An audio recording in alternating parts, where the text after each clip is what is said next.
Hello दोस्तों, competition genius world centre में आपका स्वागत है। आज का टॉपिक है टीचिंग एप्टीट्यूड थ्योरी, शिक्षण अभिक्षमता।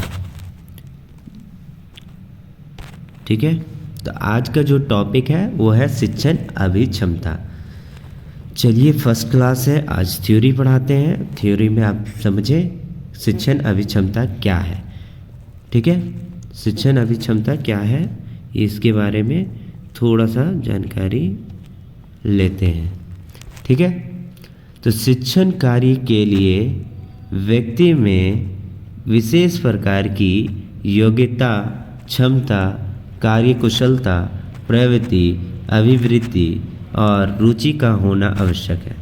शिक्षण क्या है? शिक्षण कार्य के लिए व्यक्ति के विशेष योग्यता, क्षमता, कार्यकुशलता, प्रवृत्ति, अभिवृत्ति और रुचि का होना आवश्यक है। अगर हमको शिक्षा पाना है तो हमको क्या क्या चाहिए? योग्यता चाहिए, क्षमता चाहिए, कार्यकुशलता चाहिए, प्रवृत्ति चाहिए, अभिवृत्ति चाहिए और रुचि होना मस्ट है।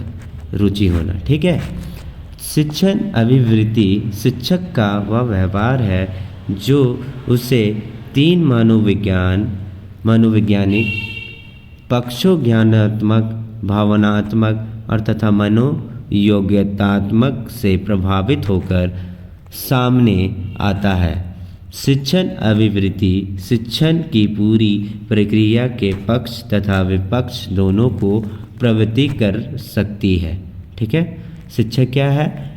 अभिवृत्ति है। शिक्षण की पूरी प्रक्रिया पक्ष और विपक्ष दोनों की प्रवृत्ति कर सकती है। ठीक है, शिक्षण के लिए क्या ज़रूरत है हमारे? तो योग्यता ज़रूरी है, क्षमता ज़रूरी है, कार्यकुशलता ज़रूरी है और रुचि ज़रूरी है। ठीक है, तो शिक्षण के लिए ये सब बहुत ज़रूरी है। ठीक है, शिक्षण क्या है? तो शिक्षण आप समझ गए होंगे कि शिक्षण योग्यता, क्षमता, कार्यकुशलता, प्रवृत्ति और अभिवृत्ति और रुचि का होना बहुत ज़रूरी होता है। ठीक है, चलिए नेक्स्ट में देखेंगे। शाब्दिक एवं क्रियात्मक व्यवहारों से शिक्षण अभिवृत्ति का पता लगाया जा सकता है। शाब्दिक एवं क्रियात्मक, अगर व्यवहार में हम क्या कर रहे हैं, रेगुलरिटी होनी चाहिए। जैसे अगर हम किसी चीज़ को शिक्षण पाना है, लेना है, ज्ञान लेना है, तो हमको क्या करना चाहिए?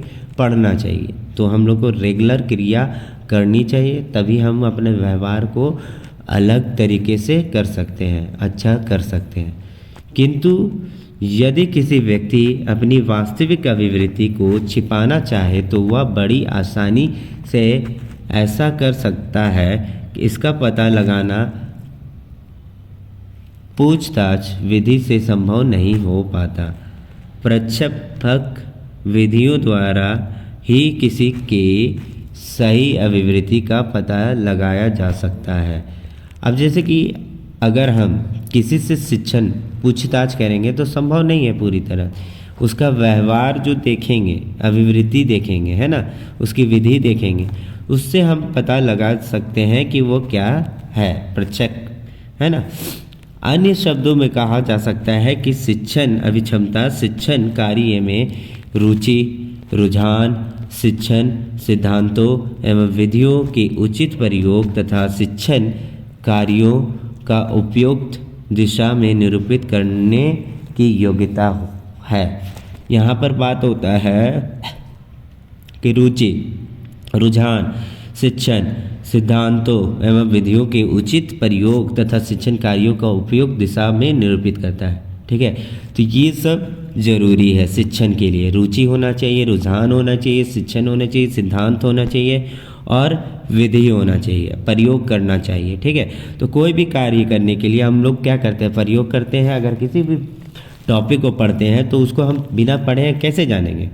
तो पढ़ना ज़रूरी है, क्रियात्मक ज़रूरी है, रुचि ज़रूरी है, रुझान भी ज़रूरी है, एनालिसिस करना कि क्या हमको पढ़ना चाहिए, क्या सही है, क्या गलत है, सिद्धांत होनी चाहिए। ठीक है, चलिए नेक्स्ट में देखेंगे।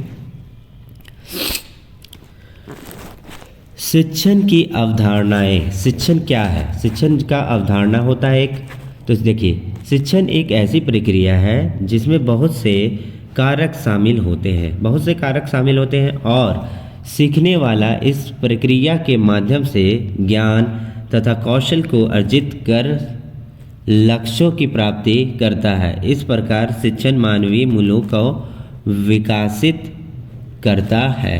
ठीक है, विकसित करता है। सीधी सी बात है कि अगर शिक्षण एक ऐसी प्रक्रिया है जिसमें बहुत सारे कारक शामिल होते हैं, सीखने वाला होना चाहिए, इस प्रक्रिया का माध्यम ज्ञान कौशल अर्जित करना, लक्ष्य को प्राप्ति करना, ये सब जरूरी है।